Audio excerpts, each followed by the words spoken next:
The hook, the boy who became the most powerful man in Egypt. Last time, we left Prophet Yusuf, peace be upon him, at the bottom of a dark well, betrayed by his own brothers, sold into slavery, and then thrown into prison for a crime he never committed. Most people would have given up. Most people would have broken. But Yusuf was not most people. And what happened next is the part of the story that will shake something loose inside of you. Because the same man who was dragged through a well, through a slave market, and through prison bars, ended up sitting on the most powerful seat in all of Egypt. Stay with me until the very end, because the final lesson in this video is the one nobody talks about, and it might be the most important thing you hear this year. If you are new here and you love learning the real deep lessons of the Quran and the prophets, subscribe right now and turn on the notification bell. We release new videos every week, and you do not want to miss what is coming. And if you have not watched part 1 of this series, go watch it first. The link is in the description below. The prison years, when patience becomes a lifestyle. Yusuf did not arrive in prison broken. He arrived with his character fully intact, and that alone is extraordinary. Inside those prison walls, he became a source of light for the people around him. 2 men came to him, both troubled by dreams they could not understand. One dreamed he was pressing wine. The other dreamed birds were eating bread from his head. Yusuf interpreted both dreams with precision. He told the first man he would be released and return to serving the king.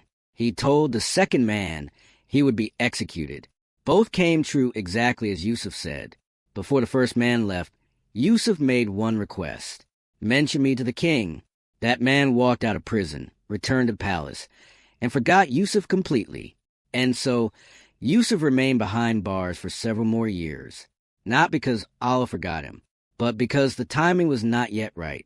The king's dream, the moment heaven moved. Then the king of Egypt had a dream that shook him. He saw 7 fat cows being devoured by 7 lean ones. He saw 7 green stalks of grain and 7 dry ones. He woke up disturbed and called every advisor, scholar, and wise man in Egypt to interpret it. None of them could.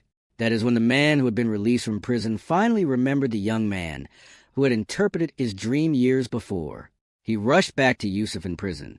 Yusuf listened, and without hesitation, he gave the interpretation and the solution in one breath. 7 years of abundance are coming, followed by 7 years of severe famine. Store the grain during the good years. Keep it in the stalks to preserve it, and reserve enough for the people to survive. That was not just dream interpretation. That was a complete economic rescue plan, delivered by a man sitting in a prison cell. The release and the condition. A man who knew his worth. The king heard the interpretation, and immediately ordered Yusuf to be brought before him. But Yusuf did something that stops most people in their tracks when they first read it. He refused to leave prison until his name was fully cleared. He said, "Go back to your king and ask him about the women who cut their hands." He was not going to walk out of prison carrying the shadow of a false accusation. He wanted the truth on record first. The king investigated. The women who had been present admitted the truth. Even the wife of his former master confessed that Yusuf had done nothing wrong. His innocence was established publicly, and only then did Yusuf walk out of prison with his head held high. That moment alone is a masterclass in self-respect and trusting the process. The throne, from prisoner to minister. Yusuf stood before the king, and the king was so struck by his wisdom, his composure, and his integrity that he offered him a position of trust immediately. Yusuf did something remarkable here, too. He did not wait to be assigned a role. He said, "Place me over the storehouses of the land. I am a knowing guardian." He knew his abilities. He knew what the situation required, and he stepped forward with confidence. Yusuf became the Minister of Finance and Agriculture of Egypt, the most powerful position under the king, overseeing the entire economic survival of the nation during what would become one of the worst famines in regional history. The famine in the brothers, when the past walks through your door. The 7 years of abundance came and went exactly as Yusuf had said.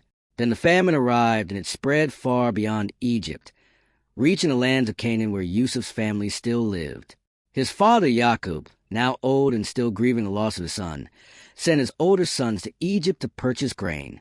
They arrived, stood in line, and came face to face with the most powerful man in Egypt, and they had absolutely no idea it was their brother Yusuf. He recognized them immediately. He said nothing.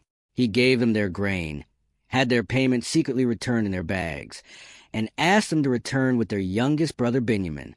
They went home, told their father, and Yaqub was deeply reluctant. He had already lost Yusuf. He was not ready to risk Benjamin, but the famine gave him no choice. The reunion, the most emotional moment in the Quran. Benjamin arrived in Egypt, and Yusuf revealed his identity to him privately. He assured him, "Do not grieve over what they did." Then, through a plan Yusuf arranged, Benjamin was kept in Egypt under the pretense of a found stolen item. The brothers returned to their father without Benjamin, and Yaqub was devastated.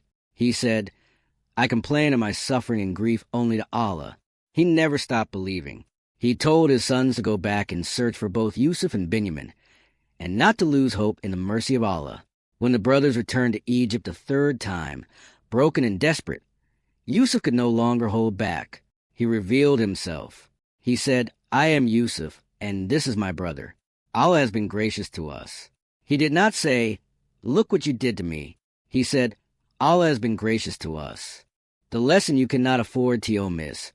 Forgiveness is not weakness. When his father and family finally arrived in Egypt, the dream was fulfilled completely. Decades after a child saw stars bowing in the night sky, it all came to pass. But the greatest moment was not the throne. It was not the fulfillment of the dream. It was what Yusuf said when he stood at the peak of everything. He looked up and said, "My Lord, you have given me sovereignty and taught me the interpretation of dreams. Creator of the heavens and earth, you are my guardian in this world and the next.